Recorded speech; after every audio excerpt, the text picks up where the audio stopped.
please. Hello. Hello. Sorry, this was transferred in. About 295, I don't know where.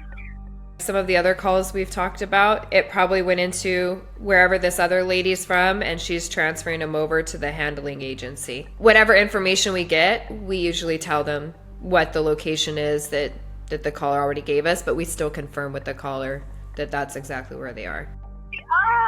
Ma'am, stop yelling. I need a location. We on 295. Still going. Okay, 295. That's good. We're located now on a highway. Now, that's a pretty long road. We're on the side of the highway. We don't only got pulled over. Okay, what's going on? I don't know. They was fixing the tire. Somebody drove by and hit them, and they didn't stop. They just kept going. Somebody hit them and they just kept going. Yes, they drove one lady on the ground. We need y'all help now. Okay, a person struck by a vehicle? Yes, yes. So initially it just sounds like somehow this girl is there and she witnessed the hit and run, and a lady was hit, or maybe two people were hit, and the other car kept going. So I would want to know like what the description is of the car, if she happened to see the license plate or anything like that, since hopefully it's fresh in her memory, and then see if the people are conscious and breathing. Okay, so a car was driving down the road and struck two people. Yes, they did. They didn't stop. They just kept going. Okay. And are they breathing? Yes, I think so. Can y'all hurry up, please? Ma'am, listen, let's stop worrying about hurrying up and get there. We're already on our way. I need to find a better location. Yes, I don't know. That's all I can say. Jules, we on 295, right? Yes, we're on 295. We over the side of the, I'm sorry? Yeah, GPS where we are. I don't need the GPS. I was just finding out some information. Yes. Yeah, thanks to Hollywood, we get a lot of, you can see where I'm at, just get here now. Well, we can't just see where you're at, and we can't just get there right now. We have to confirm where you're at. But if you don't know, like I don't deal with highways and freeways that often because my coverage is for a city. But obviously if they're saying something like, I'll pick a freeway, like the 101. Oh, we're on the 101 and we're pulled over. Okay, well that goes through basically all of California. So I can't just assume where you're at. I'm going to have to try to narrow it down somehow. And them just saying GPS, I don't know what she means, if she just means like, oh, well, check my phone, which I've talked about in other calls. Like, yeah, we're going to look at your latitude and longitude and try to narrow it down if you can't narrow it down for us. So we do get a lot of that, and it's part of Hollywood. We just pulled over. We the only car pulled over on the road.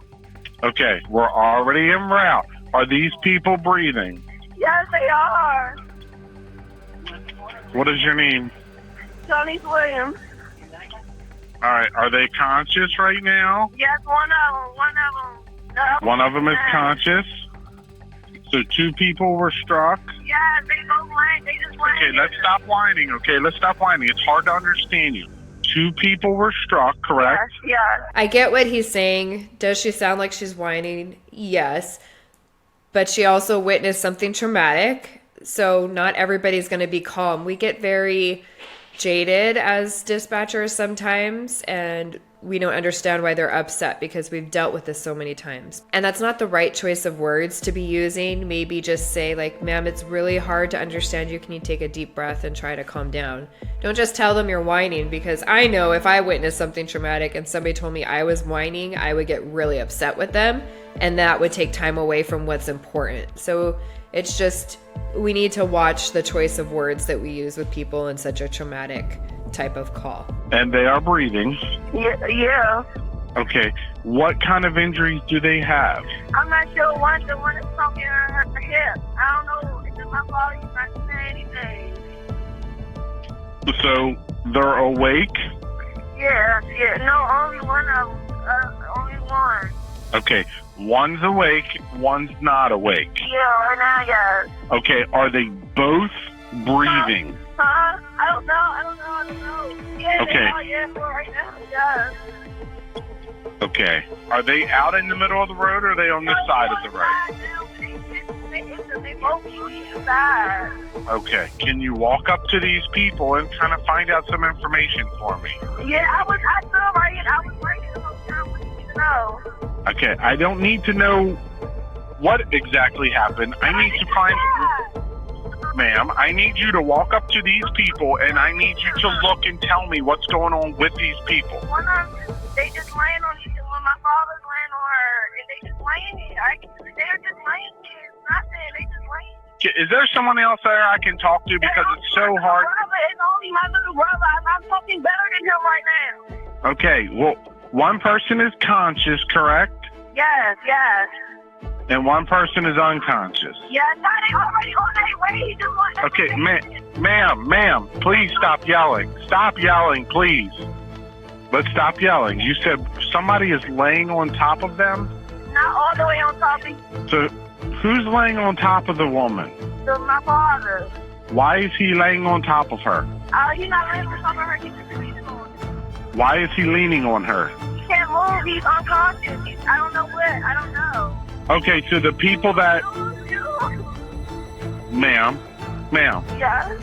The person that's laying on top or leaning up against her was part of the person that was hit. Yes, it was both of them got hit. Both of them. Okay, police, go ahead with your questions. I didn't realize he was medical, but I guess that explains why he wasn't asking anything about the vehicle that hit the people. It kind of just reiterates why we ask a lot of questions sometimes, because you would think it's obvious for her to say, my parents were hit while they were fixing the car on the side of the road. But everybody deals with trauma and shock differently, and she didn't mention. She just kept saying, like, the people or this guy or this girl instead of my mom and my dad, which I think that would have given the dispatcher maybe a better understanding. Obviously, she being upset, but even more so why she was so upset, because that's her parents that she just witnessed getting knocked out and they're not moving and maybe not breathing. That's why we don't assume certain things and why we continuously ask questions, because what might seem one way is another way, and people don't always divulge the most, what us calm people would think would be the most obvious answers or things to say when they're calling for help. So sometimes, and I can't say because we didn't hear that first call that transferred over, but somebody might say, hey, I have somebody unconscious. I need the fire department or the paramedics. So maybe that's why they transferred straight to them. And maybe when he said, police, go ahead with your questions, maybe she stood on the line to see, like, well, let's see what's really going on, why this person's unconscious. And we let medical give all of the medical advice. But if it sounds a little suspicious or a little bit off, sometimes we'll stay on the phone and just listen. So maybe that's what was happening. We do get that a lot. Sometimes people call for an overdose, but they won't tell the police it's an overdose. They'll say, oh, somebody's having trouble breathing. And they'll transfer over, and maybe we might hear something that catches us off guard in the background, and we'll be like, why aren't they breathing? And we'll stay on the phone, and then we'll tell them, hey, FD, or that's what I would say, hey, FD, let me ask a few more questions. Because once they get into it, they're like, oh, yeah, he took a bunch of blue pills, or, oh, they took fentanyl, and they're not breathing. And we're like, okay, now we need to talk to them, too, and who gave them the fentanyl, and, stuff like that. So it does happen where medicals start asking the questions first, and then police jumps in and asks the rest of the questions. No, I didn't see it. It's dark out here. I was sitting in the car. They was outside.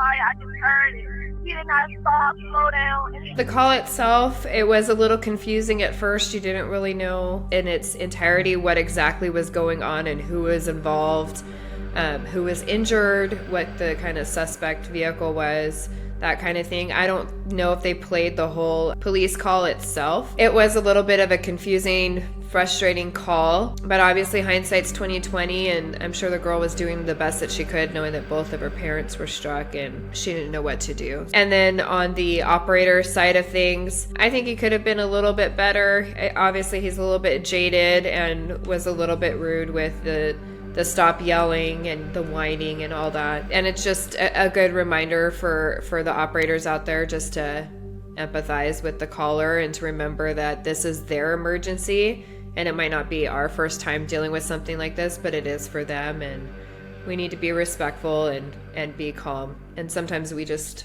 forget that. Unfortunately, we're human.